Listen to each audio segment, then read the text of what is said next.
Welcome back, everyone. The National Working Committee of the All Progressives Congress, APC, disqualified the Minister of Communications, Adebayo, Shittu, from contesting Oyo State APC governorship primary. We've been talking about his ambition and his future with the party and in politics. Let's continue with the conversation now.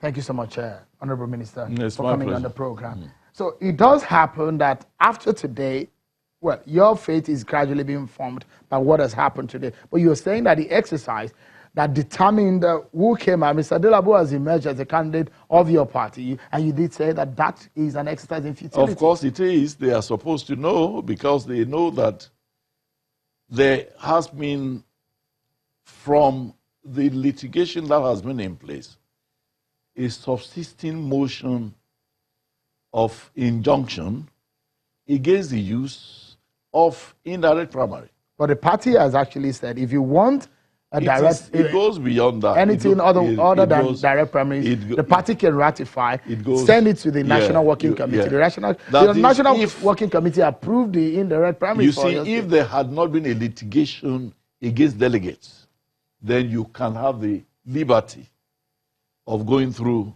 of choosing indirect primary. But where there's a subsisting legislation, all parties have been served, and the independency of such a litigation, you go ahead to take that action, particularly that we also had written to all stakeholders, particularly the leadership of the party, saying, remember that there is litigation on this matter. So to save time, if you don't want to waste time, please allow, direct primary. You think you would have emerged if it was a direct primary? Of course, I mean, the fact that they don't, the powers that be didn't want direct primary is a pointer to the fact that they fear that through direct primary, I will certainly win. Who are the powers that be? Well, the governor specifically. I must, be honest with you. You're running battle with this man. I thought that a lot of people will think that when you got into APC... we formed APC together. I didn't get into APC. No, because, I mean, there was ACN, you ran against him in 2011. And now when you came together as a party APC, a lot of people will think that that should have been over. Well, I actually also expected that it would be over, and I took steps on my own to go and meet him and have a reconciliation meeting. And we thought we had done a reconciliation meeting earlier this year.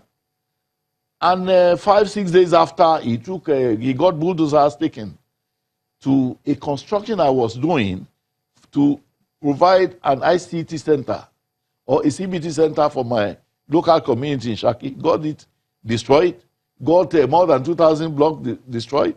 When you say got it, you didn't talk about what you did not do before you started the construction.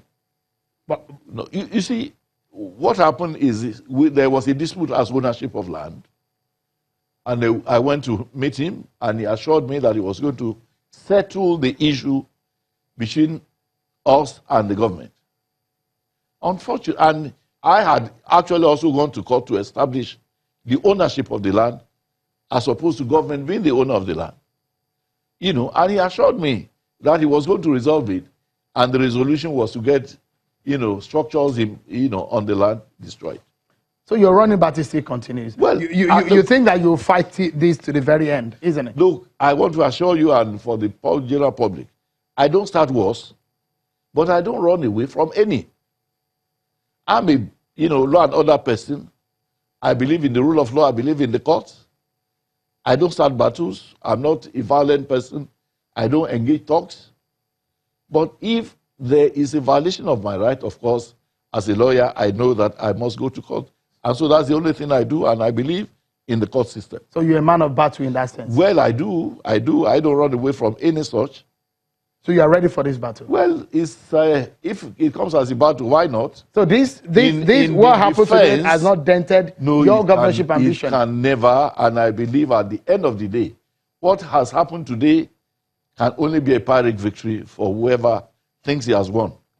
Would you at some point be resigning from this cabinet? We've seen one When I have gotten my ticket, I would resign.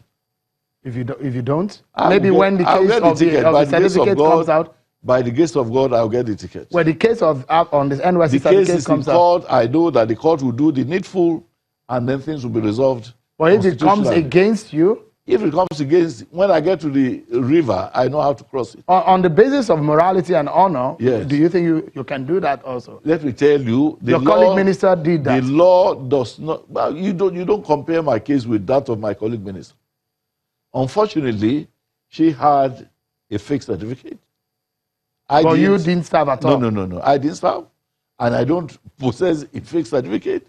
I served elsewhere, and I still say that until the courts. But NYSC did not issue you let me tell you, what has happened, I think, is at worst, it is a constitutional crisis.